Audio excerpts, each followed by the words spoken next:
今天我们要来揭开美国政府最黑暗的一幕。If you want to seal the border, vote Trump. If you want to restore law and order in this country, vote Trump. If you want to defeat the deep state, vote Trump.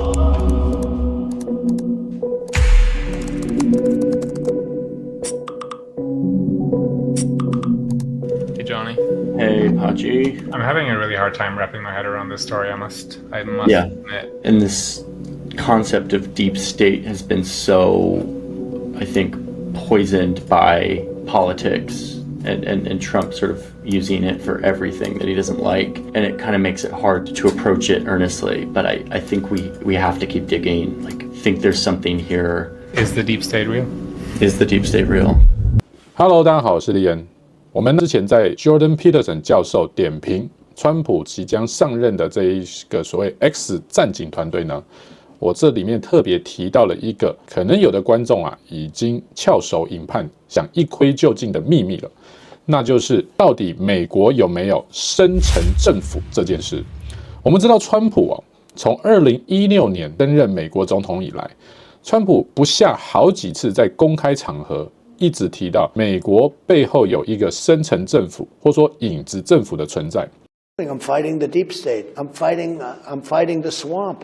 And I said I was doing it, and I'm exposing the swamp. I think if it keeps going the way I'm going, and Ratcliffe is fantastic, if it keeps going the way it's going, I have a chance to break the deep state. It's a vicious group of people. It's very bad for our country. 很多人那个时候呢，就认为这个川普是不是已经狂到有点发疯了啊？为什么总是喜欢拿自己的一些执政的问题呢，都要说成是有一个影子政府在影响他执政的这一个方向？小劳勃甘乃迪呢，上次这个节目当中也特别介绍过，他的叔叔也就是约翰甘乃迪，我们都知道是很有名的美国民主党的总统被暗杀之后，他的父亲劳勃甘乃迪也是一样被暗杀。在小劳勃甘乃迪的身上呢，似乎磨灭不了家族与背后恐怖势力千丝万缕纠葛的关系。小劳勃甘乃迪自己也多次的提到，美国事实上是有深层政府在控制着。今天呢，我就是要好好的带大家一窥究竟。但是在这之前呢，先让大家看一段有趣的视频。这一次美国总统大选选举，就有记者曾经在10月针对 Elon Musk 在一次川普竞选的造势场合上呢，就直接的询问马斯克这个世界超级首富他认不认为有所谓的深层政府或者说影子政府存在？ So my question is, do you think there is a shadow government behind the Biden-Harris administration? I mean, well, let me put it this way. It's not Biden. We know that for a fact. Okay.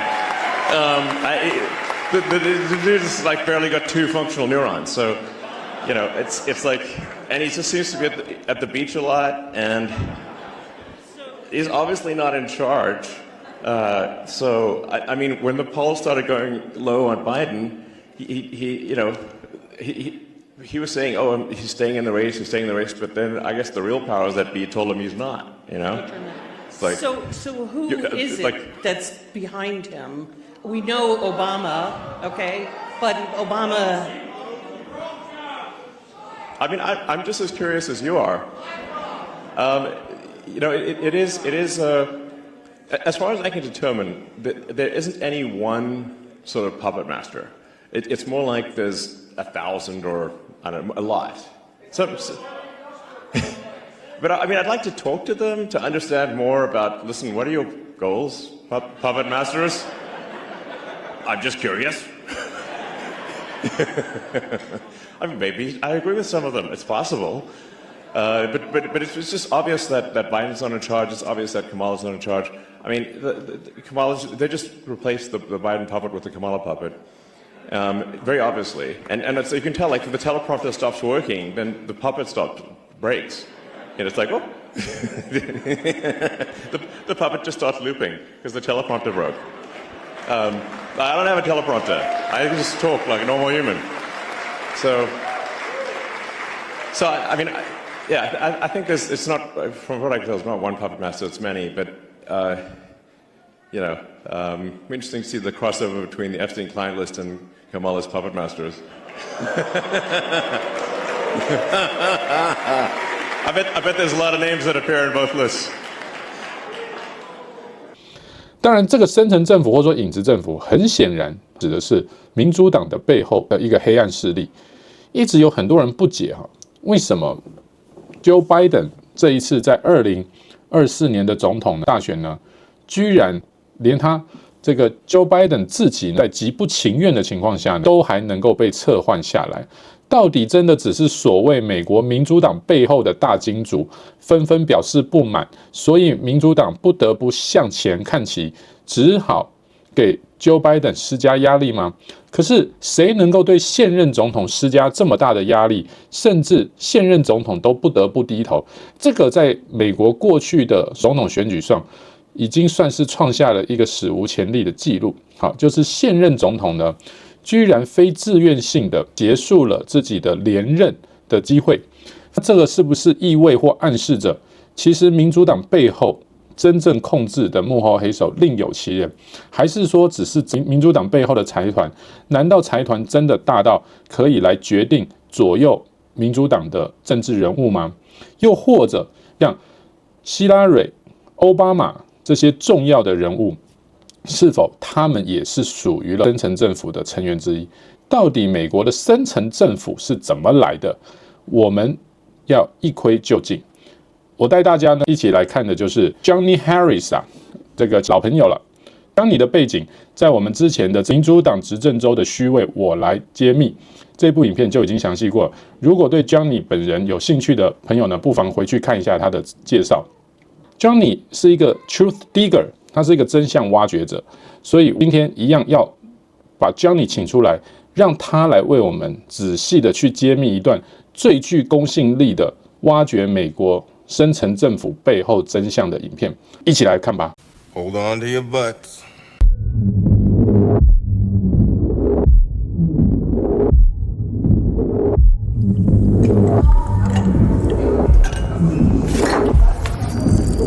There's this moment in the 60s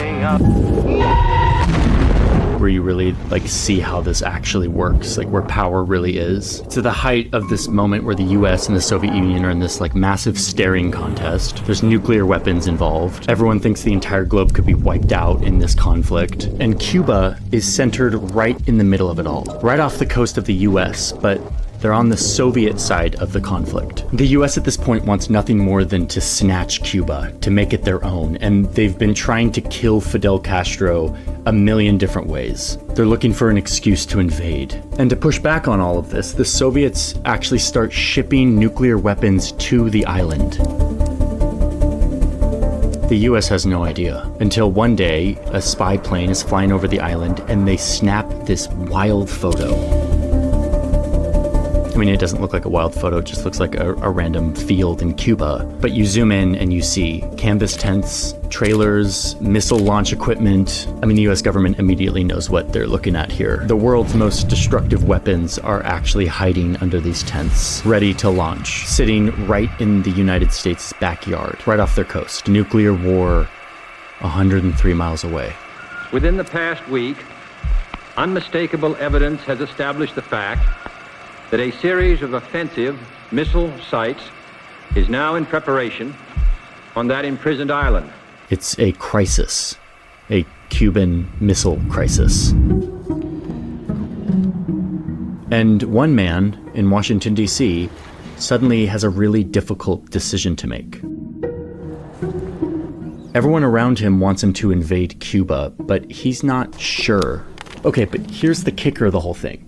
Instead of stay at work that night and figure out this crisis with his advisors, Kennedy gets in a car and travels across town to a cocktail party. He came here to a house in Georgetown, the home of Joe Alsop, one of the nation's most influential newspaper columnists. It was the eve of nuclear war, and the President of the United States kept his dinner date in Georgetown. And the reason why is because at that party were the people he trusted, the people who really had power in Washington during that time. Most of them lived here in this neighborhood, many of them side by side, all within a few blocks. William Colby, the Far East chief of the CIA. He would later become the director of the agency. Chip Bolin, a former ambassador to the Soviet Union. Alan Dulles, who, boy, Alan Dulles, where to even start? He's the CIA's longest running director, and he lived right here in Georgetown. Frank Wiesner, one of the founding officers of the CIA. He lived just 6 blocks away. Felix Frankfurter, a Supreme Court justice, just a couple minutes walk away. And Kennedy himself had a house in this neighborhood. The reason JFK kept his date in Georgetown that night was because this is where power in Washington was. On the other side of town from the Capitol building, the seat of American democracy. The decisions were being made here by unelected men who had an immense amount of secret power.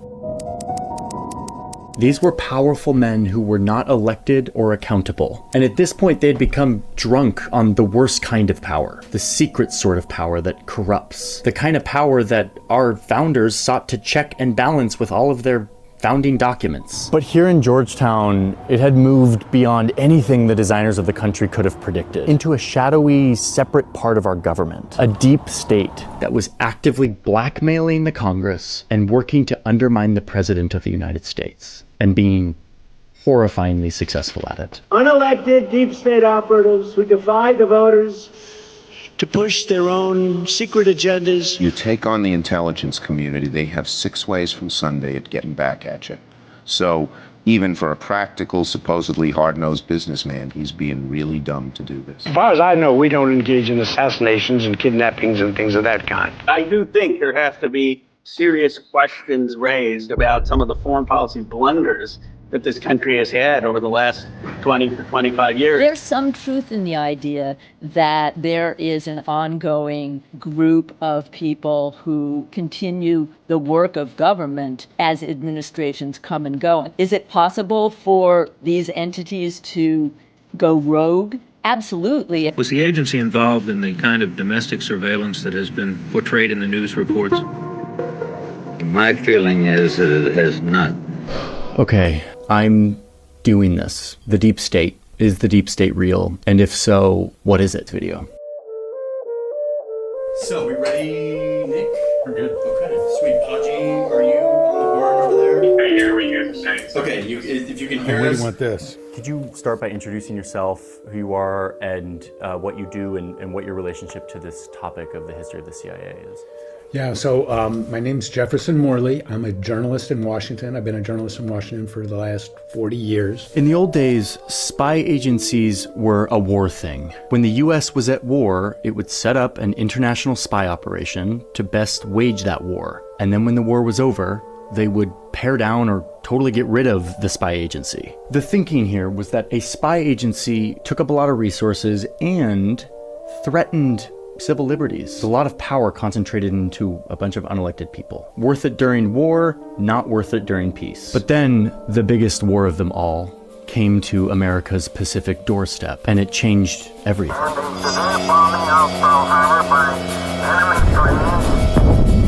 And so Roosevelt now has a license, more of a license to do what he wants. And one of the first things he does is consult with a man named Bill Donovan. Wild Bill, a corporate Wall Street lawyer who was obsessed with the power of intelligence. Donovan had very strong opinions, and he said, you need a wartime intelligence service. You're going to war. Wild Bill Donovan would be in charge of the Office of Strategic Services, or OSS, a centralized intelligence agency that would be given immense power to do whatever it took to keep our people safe and to keep our team on top. This was the birth of modern intelligence, a euphemism for spying and lying and cheating and deceiving and sneaking and breaking, coercing, dividing, and conquering.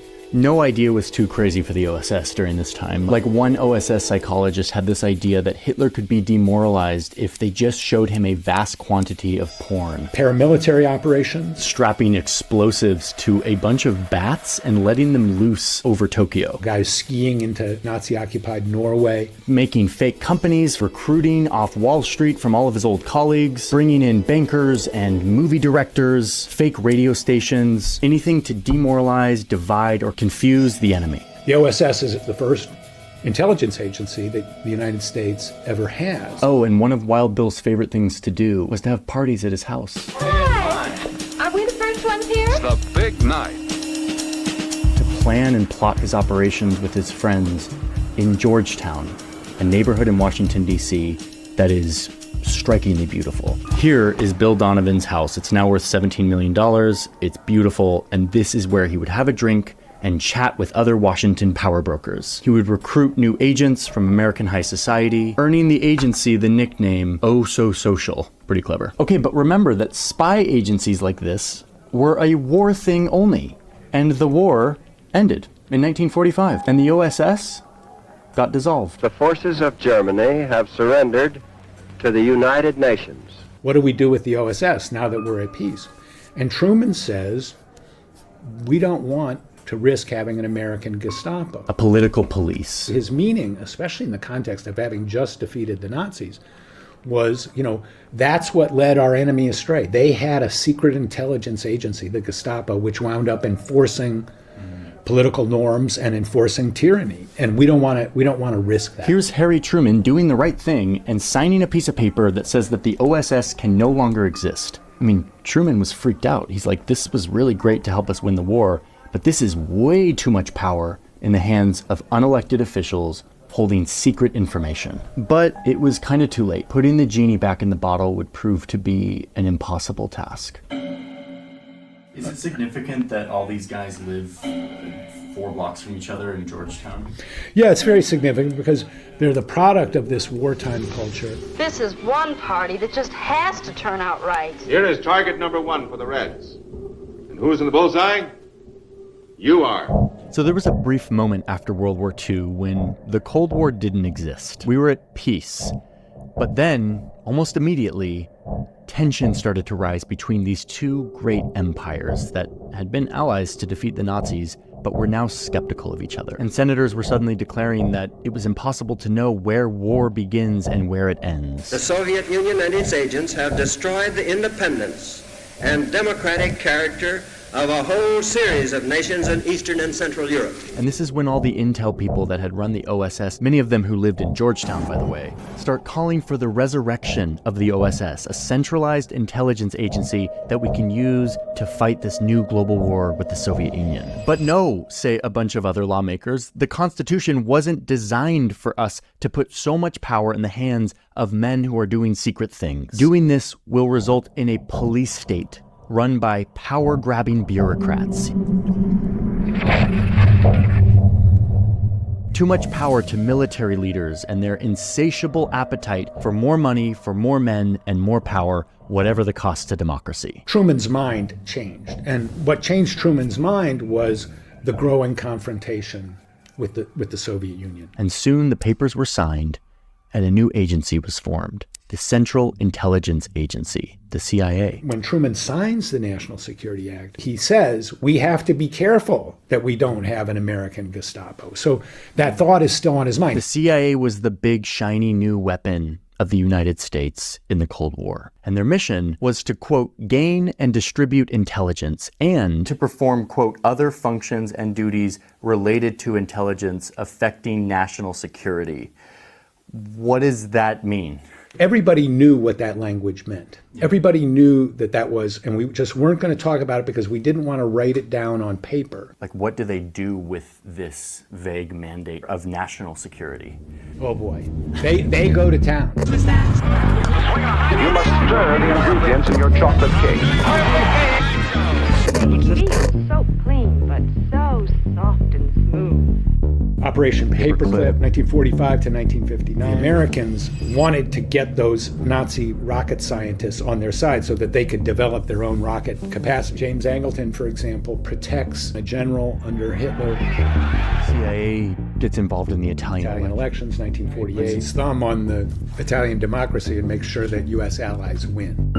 Operation Ajax, coup in Iran, 1953. The CIA and the MI6 organized a coup to overthrow the democratically elected government. Now that we encourage the Shah to take that action, I will not deny. CIA coup Guatemala, 1954. Bananas, of course, bananas. Again, democratically elected government, reformists wanted to engage in land reform, and the CIA overthrows it, really at the behest of the United Fruit Company. CIA is now helping American corporations. The influence of American corporations on the CIA actions is unmistakable. Alan Dulles was on the board of directors. Howard Hunt, Birch O'Neill, David Phillips, CIA coup in Congo, early 1960s, CIA coup in Chile, 1973.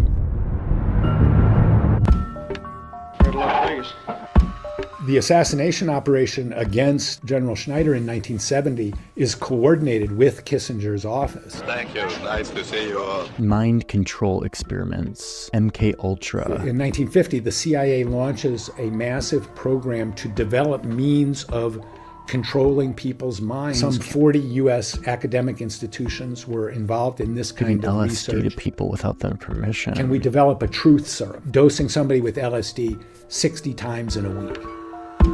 NSA's Operation Shamrock, electronic surveillance, 1945 to 1975. The first warrantless wiretapping. Oh God, Bay of Pigs, nightmare. There were hundreds of CIA assassination plots. Operation Phoenix. Eventually, Bill Colby, who was later director, admitted that they had killed 20,000 people. Operation Mockingbird, COINTELPRO, Operation Chaos, Watergate, Jim Critchfield, Frank Wiesner, James Angleton, Roosevelt, John Foster Dulles, CIA coup in Indonesia, CIA coup in Greece, CIA involvement in the Guatemalan Civil War. It was a CIA crime spree for 20 years. There's no other way to describe it. So by the 1970s, the CIA is this powerful, well-funded machine of intelligence that is doing a lot of secret things all around the world. They start blackmailing lawmakers to scare them away from investigating them and reining them in. These agencies had harmful personal information on lots of people. When I was doing my Angleton book, a guy told me one day when he went to meet Angleton, Angleton quoted back to him what he had said to his wife in bed the night before. And so they had this capacity, and people knew that they had this capacity. You know, the Kennedys knew that J. Edgar Hoover had information about his affairs with various women. Happy birthday, Mr. President. This kind of knowledge that they had, Angleton and Hoover were masters at using those kind of secrets as leverage. Kennedy had this thing hanging over his head, and he knew Hoover, had that on him. And so, he couldn't fire Hoover.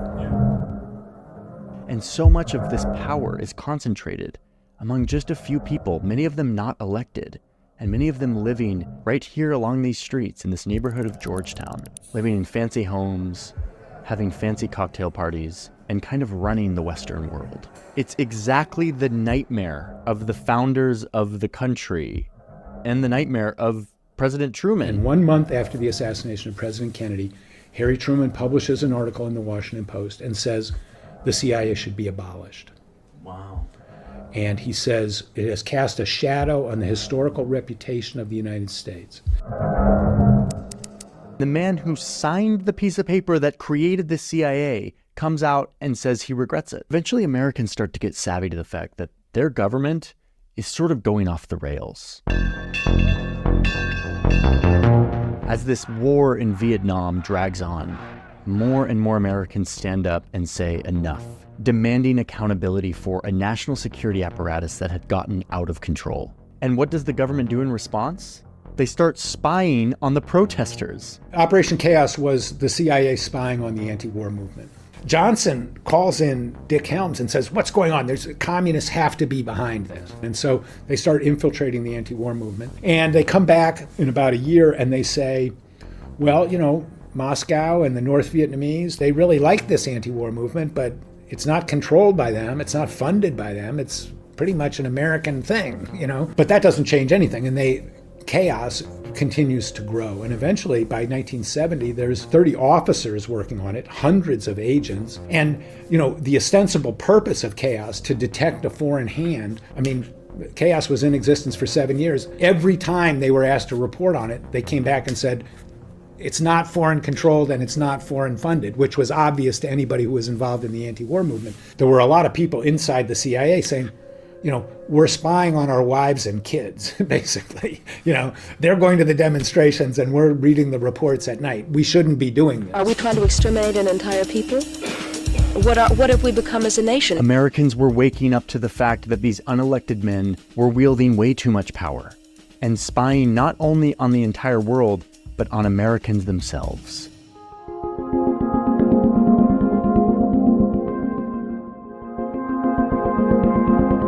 Been victimized by excessive secrecy, not only with respect to the failure of the Congress in the past to exercise proper surveillance over intelligence activities, but also excessive secrecy has created this kind of mischief within the executive branch. Senator Frank Church helped lead the charge of taking all of these secrets and excesses and thrusting them onto the national stage and shining a light on them. There has never been a full public accounting of FBI domestic intelligence operations. The American people are learning, for the first time, just how bad this was. 800 witnesses, 10,000 documents.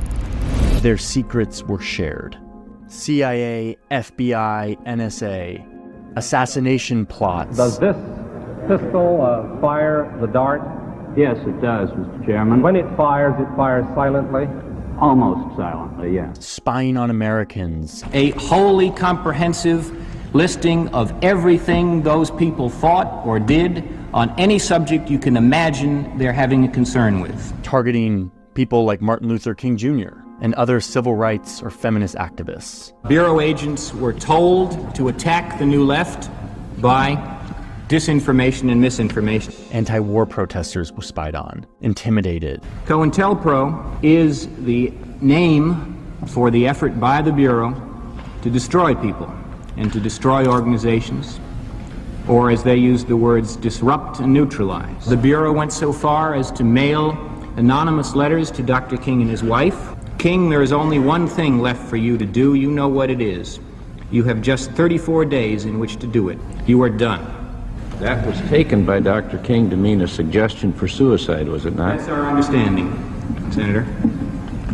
The CIA's LSD mind control experiments were also detailed to the public. One of the first things they come across is the MKUltra papers. And so were the FBI and CIA's attempts to infiltrate the free press, planting journalists within our newspapers. We would later learn in some investigative reporting that this infiltration of the free press was much more widespread than Church even discovered. He reported that up to 400 journalists had been paid by the CIA under Operation Mockingbird, and there's no doubt that it was a massive effort and effective. The Church Committee made a few things clear. Number one, that indeed a group of unelected government employees used immense power and resources of the United States government to pursue programs that were illegal, unethical, and generally out of line with American values and norms. And they did it in secret, outside of any sort of accountability, partly because the U.S. Congress wanted to give them money and turn a blind eye. I can recall members of Congress who recoiled from responsibility of knowing what was happening. Members of Congress who said, "Don't tell me, I don't want to know." I think that is an indictment of the Congress, just as severe as any indictment which is labeled against any of the intelligence community. When Dulles wanted to get approval for the CIA budget, all he had to do was take a top-line number to the chairman of the Senate Armed Services Committee, and he would say, "This is what we want for this year." And the chairman of the Senate Armed Services Committee would say, "Okay, that's what you've got, and please don't tell us anything about what you're doing with it." And so there was no internal challenge to this world of CIA people. But here's the other thing that is so crucial here, which is that when you listen to these hearings, you see people who thought they were doing the right thing, who thought that they were doing what they needed to protect the country during a very scary time. After a 30-year period, all of a sudden you woke up one morning and here was this creature that had been created that no one along the line had ever really contemplated. Each of these steps, I think, initially were innocent, honest steps. Many of these agents were earnest patriots, but they were operating in a system free of accountability and transparency. Even within the deep state, there are people who are doing things for altruistic and good reasons, and then there are people who are doing things for their own selfish or bad reasons, and exactly how many are in each category is sort of impossible to delineate. I got sucked in when I should have known better, and where many other more intelligent, sophisticated people got sucked in other areas. So after the church committee, all kinds of new oversight regulations come in. There's new committees formed, there's new regulations, and suddenly the intelligence community now finally has some kind of oversight. The deep state was reined in. Now, they did fight back. Church was undermined and intimidated by these agencies. CIA people, they hated Frank Church. Jim Angleton would go around and say Frank Church was a KGB agent. Dick Helms raged against him. Kissinger. They couldn't believe that U.S. intelligence was being opened up. On the other hand, Americans were like, oh my God, this is what was being done in our name. But overall, this is a story of American democracy doing what it's supposed to do, rein in the worst impulses of humans with power, and in the process, avoiding disaster, at least for a few decades. One of you is about to be elected the leader of the single most powerful nation in the world. Have you formed any guiding principles for exercising this enormous power? When it comes to foreign policy, that'll be my guiding question. Is it in our nation's interests? Peace in the Middle East is in our nation's interests. Having a hemisphere that is free for trade. Now, some very, very sketchy details reaching us here at Sky Centre. Important enough to bring to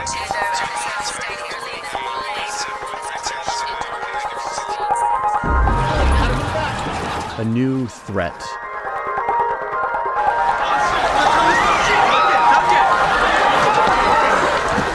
And a new call to give power to professional spies and bureaucrats to keep us safe by doing secret things. And by passing the Patriot Act, we will make America safer while safeguarding our civil liberties and privacy. And then, of course, new agencies, all with variations on the same name. 9/11 is kind of like a Pearl Harbor. There's this desire, we've been attacked, anything goes, we have to strike back. This is an existential struggle. And that same ethos of the early Cold War, anything goes, that returns big time after 9/11. And the CIA seeks or asserts, without being checked, all sorts of powers that they hadn't asserted before. They implement the torture program. They massively expand the warrantless wiretapping, the kind of things that we had seen Angleton do in Chaos. Those exact same techniques are revived and expanded after 9/11, on a very large scale. Taxpayers funneling money into millions of new top-secret jobs. 22 Capitol buildings worth of new office space that spring up all around this area where I live to house all these new secrets. And inside them, waterfalls of new programs, so many weirdly named programs that no one leader could ever hear about, let alone regulate all of them. There's not a whole lot of effective oversight on something that has grown so big and so bushy. And none of which should be known to the public. That is, until someone who's worried that history is repeating itself decides to spill the beans. Our breaking news this evening is the identity of the man who sent the Obama administration into defend and explain mode this week. His name is Edward Snowden. He's an American former CIA employee and computer technician. Today he came out as the leaker of classified NSA documents that spell out a secret... And we all kind of wonder, what if we actually need this now? What if we need all these dark windows and top secret PowerPoint decks where they design how they're going to spy on us? What if our safety relies on what happens inside of all these buildings? So we keep funding them. But in doing so, we must at least acknowledge what we're doing here. We are trading a portion of our freedom in exchange for a sense of security. And in the process, we're creating and feeding kind of a new branch of our government power. One that operates outside of this elegant triangle that the founders constructed to trip up the corrupting forces that run the risk of always possessing men with secret power. Most everybody agrees that there's overclassification. There's way too much information that's classified, but information is power. And the fewer people that have it, the more power the people that do have it have. And the result is that when the most powerful man in the world arrives to the most powerful house in the world, promising to rein all of this in, to rein in the excesses, he actually finds that he can't. He's not able to change much of it. Instead, he sits there and watches much of the things that he critiqued grow under his watch.